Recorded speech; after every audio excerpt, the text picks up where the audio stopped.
On the morning of January 27, 1945, Staff Sergeant Robert Chen folded himself behind the B-29's Central Fire Control Station, breathing through an oxygen mask that kept trying to ice over. Frost crept across the plexiglass as the Superfortress, A-52, nicknamed Irish Lassie, climbed into the thin air above the Pacific. Chen was only 22. He'd flown 11 missions over Japan and, so far, had nothing to show for it on paper. No confirmed victories. Just long hours at altitude, fingers numb, eyes strained, waiting for a dark speck to turn into a fighter. That morning, the dark specks didn't come one at a time. Intelligence expected heavy interception on the run toward Tokyo, and the estimate was ugly. Dozens of fighters. Chen was the youngest gunner in the 497th, but his hands stayed calm on the controls that linked him to the remote turrets. 4 powered mounts spread across the bomber's body, each armed with twin .5s. In theory, it was the most advanced defensive system in the sky. A centralized sight, a computing unit that could lead targets automatically, and the ability to hand off turret control so multiple guns could concentrate on a single attacker. In practice, it was a miracle when anything worked perfectly at nearly 30,000 feet. Temperatures were far below zero, metal stiffened, hydraulics got temperamental, oxygen masks froze to skin. And since November, the 73rd Bombardment Wing had been flying out of Saipan long enough to learn the rhythm of this war. Climb high, level out, try to bomb precisely, and get met every time by fighters clawing up to the same altitude. By mid-January, the losses had become a number crews couldn't stop reciting. Superfortresses had been shot down by flak and fighters, and the missions were starting to feel like a math problem that only got worse. The Japanese had interceptors that could reach B-29 altitude quickly, and among them, the Ki-44 stood out. Tojo to U.S. intelligence, Shoki to the men flying them. Fast climber, hard punch, heavy machine guns or cannon, and enough performance in thin air to make repeated passes. A single fighter could slash through a bomber stream, break away, and climb back into position before frozen fingers and sluggish systems could respond. And then there was the other tactic, the one that changed the whole tone of the fight. Ramming. It wasn't the popular image of kamikaze in the later sense. It was colder than that, a grim exchange rate. If ammunition ran out, some pilots simply aimed their aircraft at the bomber.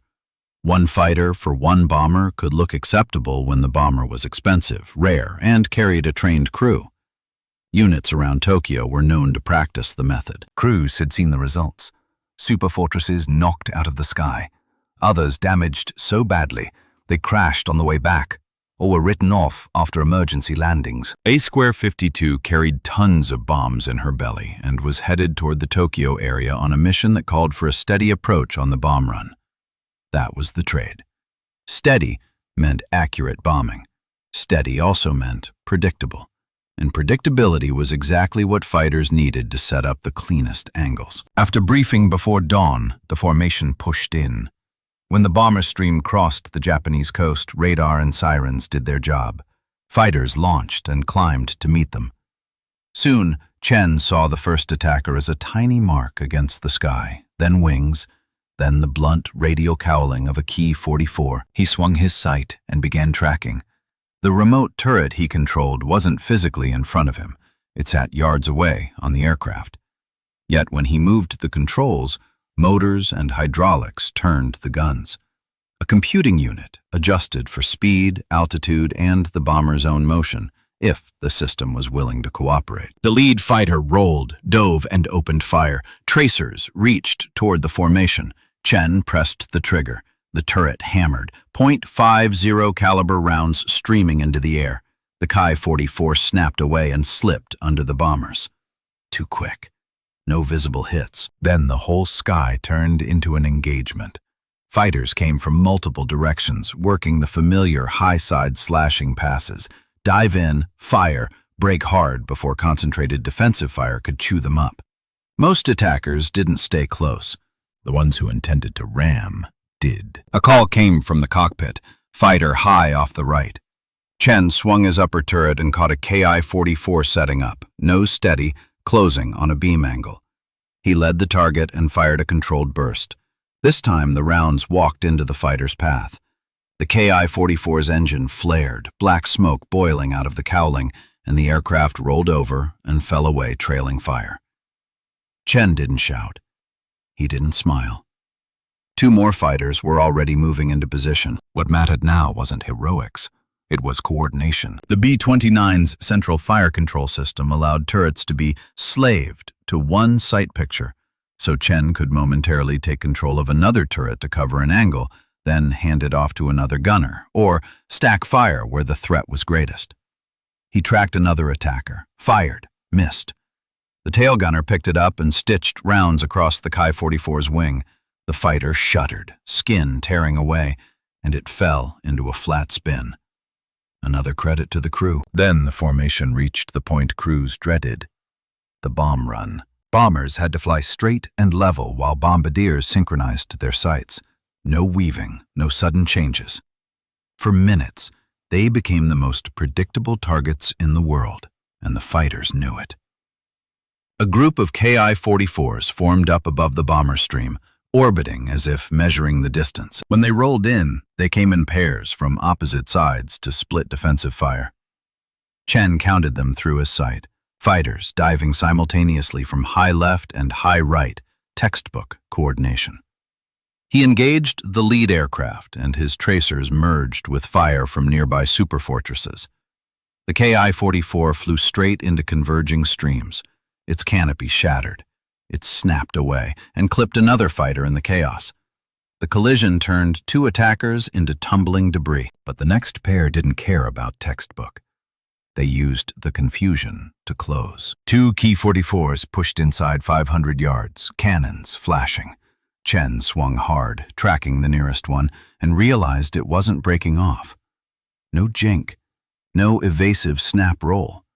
The pilot had committed to impact. Chen kept firing. Rounds sparked along the fighter's nose. Smoke began to trail. The range collapsed, 300, 200, 100 yards, and at the last instant the Ki-44 struck the bomber's right side engine. The sound wasn't like gunfire or flak. It was a heavy, impossible collision, metal tearing and shrieking, as if the aircraft had been hit with a massive hammer. The bomber lurched. The propeller tore free and vanished into the air. Pieces of aluminum and steel rained past the turrets. Chen felt the entire superfortress shudder like a living thing in pain. Warning lights lit the engineer's panel. One engine was burning. Another was losing oil pressure. The aircraft commander shut down the right side to contain fire and prevent a runaway failure. A-52 dropped out of formation, bleeding altitude.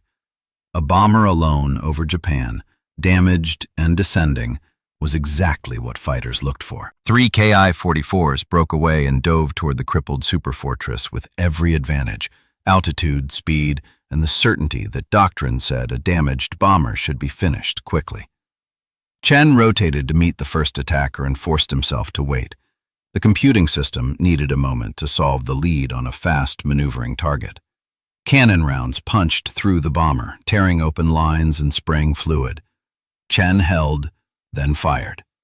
The burst struck home. The fighter's canopy erupted, and it went down trailing debris. The next attacker came in from a different angle. The tail gunner fired until his guns fell silent, ammo gone. Chen tried to slave a lower turret, but the response was sluggish now, as if the aircraft's muscles were failing. Hydraulics were bleeding out. He tracked the fighter manually, led it the hard way, and fired. Rounds hit the wing root. The wing folded upward, and the Ki-44 broke apart as it tumbled down. Then another fighter appeared at 3 o'clock high, wings level, nose pointed directly at the cockpit. No muzzle flashes, no gunfire. The pilot had spent his ammunition and committed to the same desperate arithmetic. The right blister gunner fired first, sparks dancing off the attacker's engine. The fighter didn't deviate. Chen swung the upper turret as far as it would go, the mechanism straining at its stops, and fired. He missed, corrected, fired again. this time rounds stitched across the fuselage. The Ki-44 shuddered, but stayed on course. It hit the left side engine. The propeller exploded into fragments. Shrapnel tore through the wing. Fuel sprayed into the slipstream. The fighter broke apart on impact, pieces cartwheeling over the bomber. A-52 now had only one engine still producing full power, and she was falling through the teens in altitude, fighting drag from a damaged wing and control problems that worsened with every hit. Inside the unpressurized gun station, the cold turned vicious. Chen's mask felt glued to his face. Ice crystals filmed over the optic. He scraped them away with a gloved thumb and searched the sky because the fight wasn't finished. More fighters were gathering for another wave, splitting into groups designed to feint and exploit openings. The aircraft commander ordered weight thrown overboard, anything that wasn't essential to staying airborne. Ammo cans, gear, tools. Every pound mattered now. The next attackers dove in. Chen engaged as the turret answered in slow, reluctant motions. He fired, corrected, fired again. A burst caught a fighter's wing. Fabric and structure peeled back, and the Ki-44 rolled away to its death. Then the bomber took more hits, hard ones. Plexiglass shattered. Frigid air screamed through the fuselage. A crewman in the forward section was killed by a cannon round. The automatic compensation system blinked out as hydraulics failed further, and suddenly Chen was back to instinct. Lead by feel, by experience, by the memory of what right looked like when a fighter filled the sight. He fired at another Ki-44, diving nearly vertical. The rounds peppered the engine cowling. The propeller stopped and windmilled. The fighter's nose dropped and vanished into cloud below. Another credit. Another attacker slashed in from the side, firing into the tail surfaces and snapping control cables.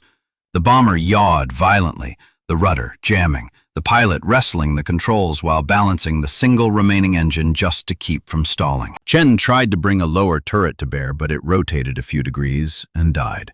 Hydraulic failure complete. The tail gunner, still operating weapons that didn't rely on the same powered system, took the shot and hit the Ki-44's tail. The rudder separated, and the fighter spun out of control. Now the numbers that mattered were not how many were credited. It was altitude, airspeed, and ammunition. A-52 was down around 14,000 feet and still descending. Airspeed was slipping toward stall. Chen had only a handful of rounds left in the upper turret. The lower turrets were out. The blister positions were running dry. The tail had limited ammunition remaining. 4 more fighters were closing, working in pairs, because they'd learned, damaged or not, a B-29 could still kill you if you got sloppy. Chen tracked the lead fighter and waited until it was close enough that his last rounds would count. When the range tightened, he fired everything he had in one sustained burst.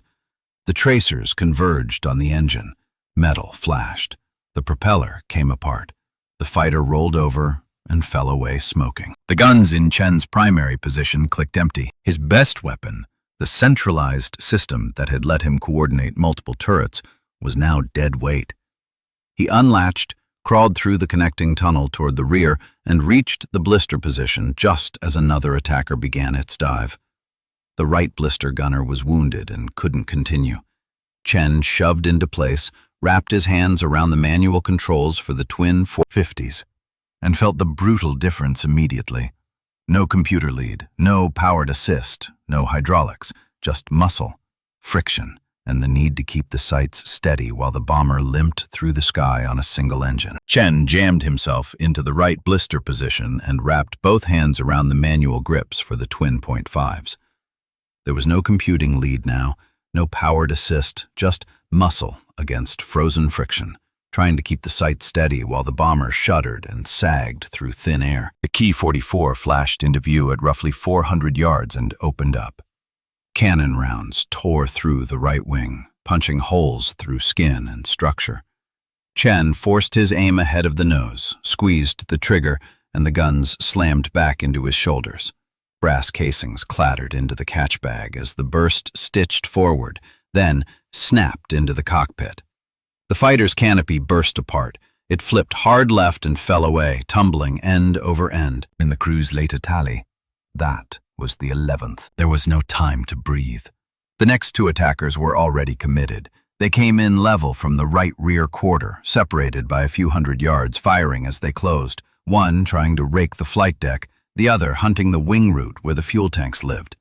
The tail gunner took the trailing fighter and poured out what he had left in one long, desperate burst. Tracers walked up the nose. The windscreen blew out. The Ki-44 jerked upward, then dropped away into the lower haze. The crew watched it fall through cloud with no pilot visible at the controls, and later marked it as the 12th. The lead fighter kept coming. Chen swung his blister guns to meet it and found the cruel limit of his position. The right blister could not reach far enough forward to cover the angle. For a few seconds he was blind to the most immediate danger. The left blister gunner wasn't. From his station he had better forward reach. He fired his last handful of rounds and the burst tore into the Ki-44's wing route. Fuel sprayed out in a glittering ribbon. The pilot tried to snap away, but the damaged wing couldn't take the stress. The spar failed. The wing tore free and the fighter cartwheeled down. That was the 13th credited victory. If you looked at the scoreboard alone, it sounded like triumph. Inside A-52, it felt like a slow execution. They were down near 12,000 feet and still sinking. The rudder was jammed, control response was ugly, and the left wing was damaged enough that every vibration felt like a warning. Then Chen saw the next group forming up behind them. 4 more Ki-44s, far back but holding perfect station. They weren't setting up for high side slashing passes. They weren't diving in pairs to split defensive fire. They were lining up in a straight, deliberate queue. Sequential ramming, 4 fighters, 4 collisions. Even one successful impact could finish a bomber already hanging by a thread. Chen stared through the blister window and felt the helplessness settle in. He was out of ammunition. The tail gunner was out. The remote turrets were dead. The lower mounts were dead. The remaining blister positions had nothing left to throw. 4 fighters behind them. 0 bullets in the air. Open ocean below. A crippled B-29 trying to stay flying on one engine and stubbornness. The lead Ki-44 began to accelerate, dipping slightly to build speed for impact. The aircraft commander tried to spoil the aim with gentle banks, but the jammed rudder made true violent jinking impossible. The Superfortress could only ease left, ease right, big, predictable movements that a determined pilot could still track. As the fighter closed, details sharpened. Dark paint, the red roundel, a bright spinner marking its unit. The nose was centered on the B-29's tail. Chen braced against the window frame and waited for the sound of metal meeting metal. Then something changed that had nothing to do with defensive fire. A smear of black smoke trailed from the Ki-44's engine. Not a hit, just failure. High power running at altitude was hard on those radials, and sometimes the engine simply gave up. The propeller slowed, then stopped. The fighter lost speed, sagged, and slipped beneath the bomber's tail. The pilot tried to restart. Nothing. The ramming run died on its own momentum and gravity. No one on A-52 fired a shot. No gunner could claim it.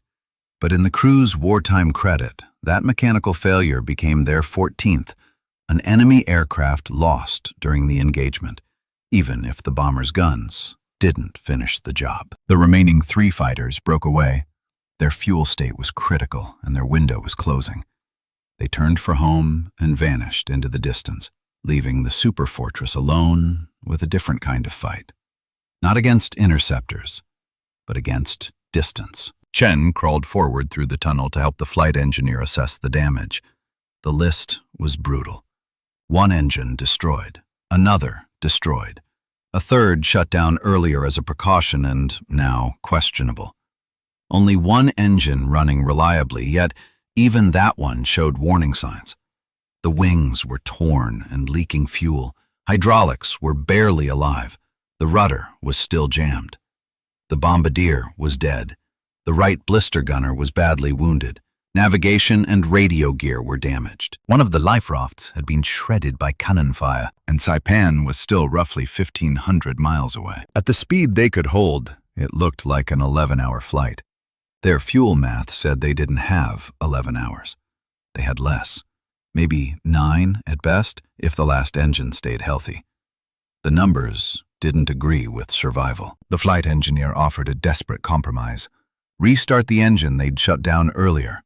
It wasn't destroyed, just taken offline when oil pressure dropped after the first collision. If they could coax it back to life, even briefly, the added thrust could raise airspeed, reduce the overall time airborne, and stretch the remaining fuel. It might also destroy the engine within minutes. The aircraft commander approved it. The engine coughed, then caught. It ran rough, angry, sick, but it produced thrust. The bomber crept up toward a faster airspeed, still far below normal cruise, but enough to slow the descent and hold a lower altitude without bleeding away as fast. For the first time since the ramming, the aircraft stopped feeling like it was simply falling. Chen returned to the blister station and tended the wounded gunner, moving him into a position where he could breathe. He tried to open the morphine from the first aid kit and found it frozen solid. There would be no real pain relief, just pressure bandages and whatever warmth they could scavenge in a failing, unpressurized tube of aluminum. The restarted engine lasted less than half an hour. Cylinder heads overheated, internals seized. The propeller windmilled briefly and then went dead. The commander feathered it to reduce drag, shut off fuel flow, and A-52 returned to the cruel reality of one engine, one chance. Altitude started to slip again, 10,000, 9,500, 9, and lower. Now, one Curtiss Wright radial had to keep an entire damaged bomber airborne. The navigator recalculated fuel and distance. They were still far out, hundreds of miles from Saipan, with less time left than the distance demanded. The flight engineer suggested ditching the empty auxiliary bomb bay tanks to shed dead weight. They released them, and the bomber clawed back a small, precious sliver of altitude. The fuel math improved by minutes, not hours. Chen watched the wounded gunner begin to slide toward shock. Core temperature fell in the bitter cold. Chen stripped out part of his own heated liner and wrapped it around the man. The heating elements still worked off their own power source, independent of the aircraft's failing systems. It wasn't comfort. It was a thin argument against death. Later, the navigator pointed out a grim alternative. Divert and ditch near Iwo Jima. Submarines sometimes surfaced in the area to pick up downed crews. If they could reach the waters nearby and put the B-29 down cleanly, a rescue might be possible. The commander rejected it. Ditching a B-29 in open ocean was already a coin flip. Ditching one with wing damage and a jammed rudder, an aircraft that might break apart on impact, was worse than a coin flip. They kept pointing the nose toward Saipan. To save fuel, the flight engineer began shutting off everything that wasn't essential. Lights went dark. Instruments were minimized. Heating died. Every generator load they removed meant less drag on the engine. Less drag meant a little more economy. The inside of the airplane turned into a freezer. At one point, the main formation from the Tokyo strike passed overhead on the way home. Tight, orderly, engines all strong, cruising fast at a safe altitude. They looked like a different war entirely.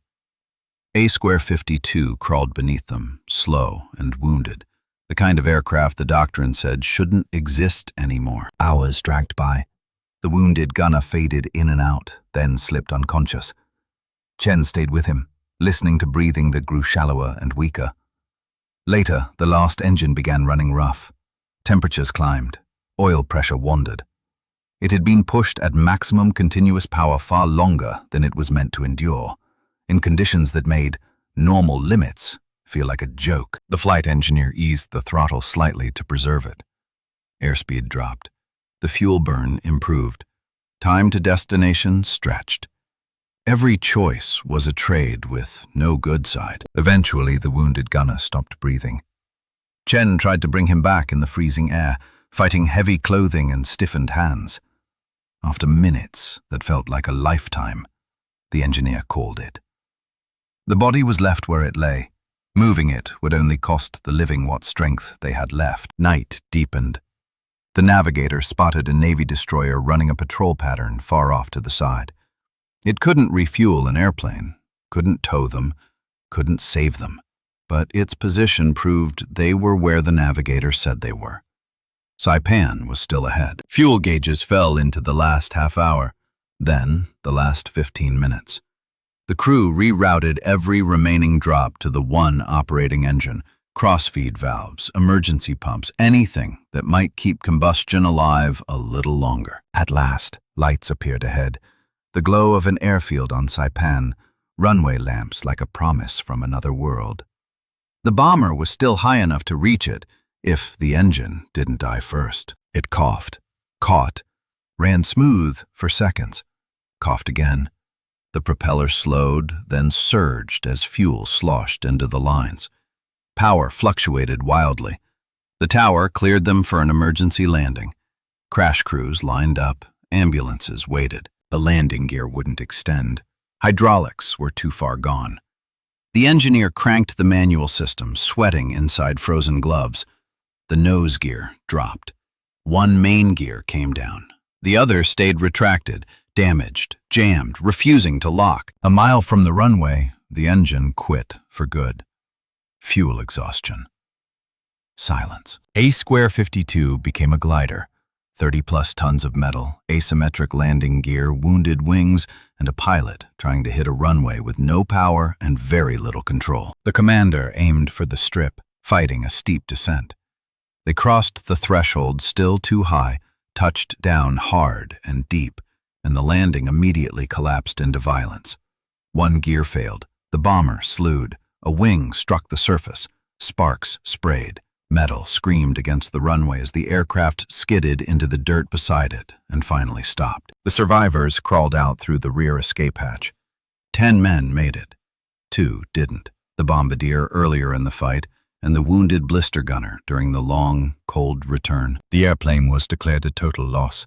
The damage was beyond repair. And in the crew's wartime accounting, A-52 had done the impossible. Survived 2 ramming attacks, fought off repeated waves, and been credited with 14 enemy aircraft lost during a single mission. Then crossed an ocean on one engine and willpower to bring most of her men home. If you want to keep stories like this from sinking into silence, you know what to do. Share it. Subscribe if you want more, and leave a comment telling us where you're watching from. These were real people in a brutal sky, and remembering them is part of what keeps the past honest.